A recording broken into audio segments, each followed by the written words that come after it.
Hey, do you know what time it is? That's right. It's time for Coach Lindy's podcast. The podcast to get you moving. Hi, I'm Lindy Hutchinson, a certified life mastery consultant with the Brave Thinking Institute.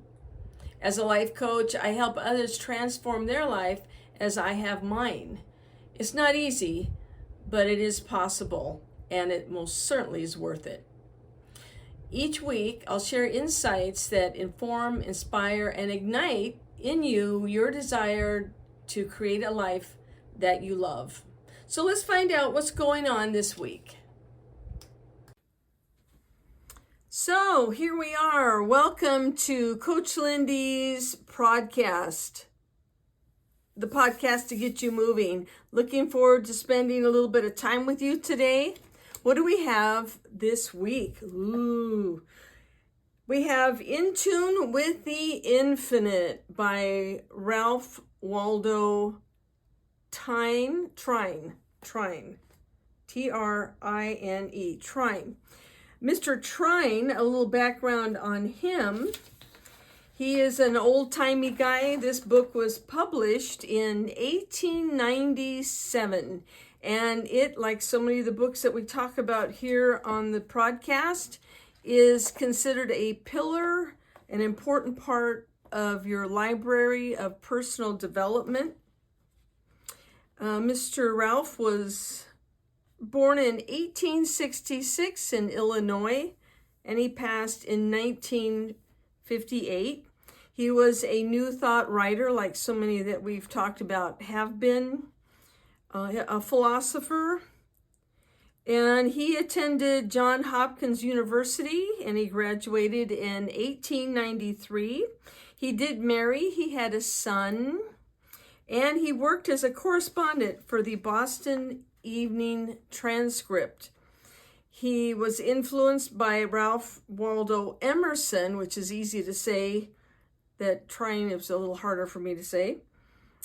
He was influenced by philosophies and socialism, Buddhism, spiritualism, and he considered himself mostly as a Christian. In the book, he makes several references to God, no doubt the God of the Bible. So if you are an atheist or agnostic, you may be able to swap out that with a word you find more comfortable. But when he published the book, In Tune with the Infinite, which is our featured book for Smarty Pants, it was translated into 20 languages, which today is not really a big deal. But you turn the clock back to the 1800s, that was noteworthy. He became good friends with Henry Ford, and it was said that Henry Ford bought hundreds of copies and handed them out as gifts to friends and colleagues. It says the book was popular and embraced by industrialists, thoughtful people from all walks of life, to whom its message of mental power was sheer dynamite.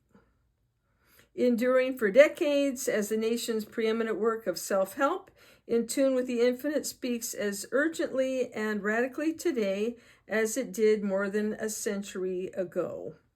So this is another piece that we want to make sure that we have in our library. And yes, you can listen to it for free on YouTube if you are someone who likes to listen to books when you drive or do housework or whatever it is you're doing.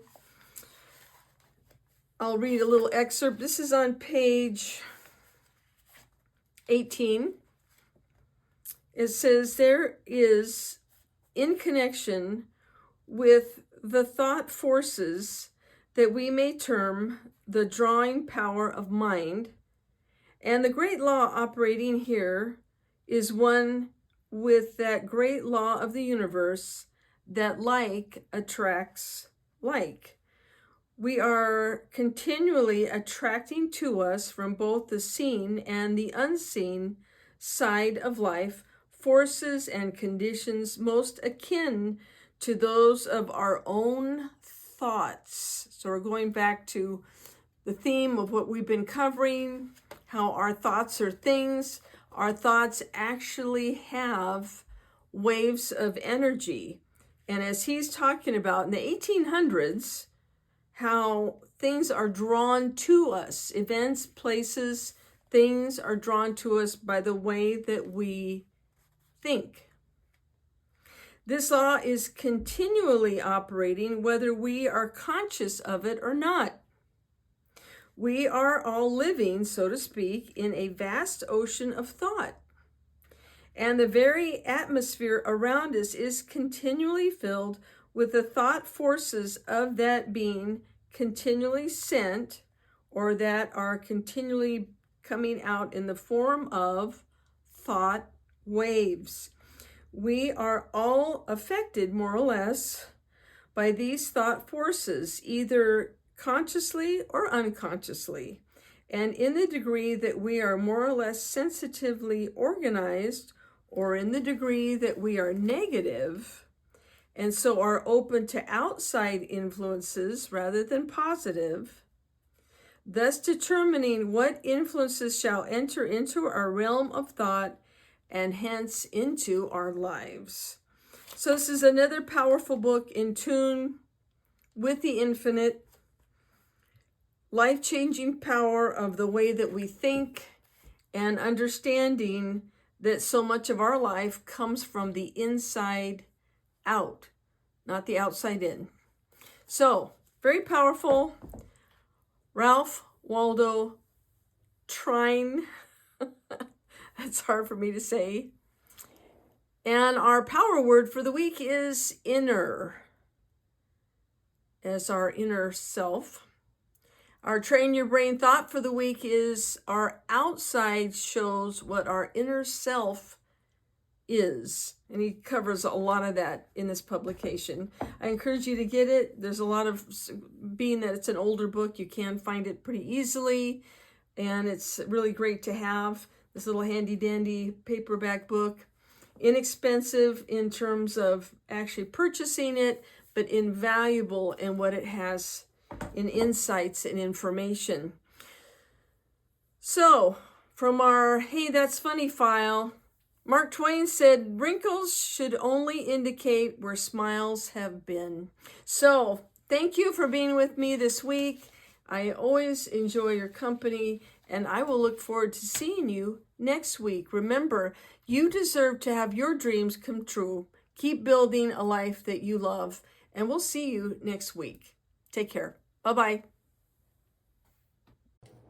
Hey, thanks for joining me this week. I look forward to being with you every week. And if you'd like to get in touch with me, please email me at coachlindy@lindyhutchinson.com. My name is spelled L-Y-N-D-I, so it's Coach Lindy, L-Y-N-D-I, at Lindy Hutchinson, LYNDIHUTCHINSON.com. I value what your input is, and I'm always open up for suggestions and ideas. If you will like and or subscribe to this podcast, that would be wonderful. I appreciate it. And I enjoy anything that you might want to send in, or if you would like some more information about coaching, send me an email and I will get back with you, and we'll talk about how you can create your best life. Have a good week. We'll see you next time. Thanks. Bye-bye.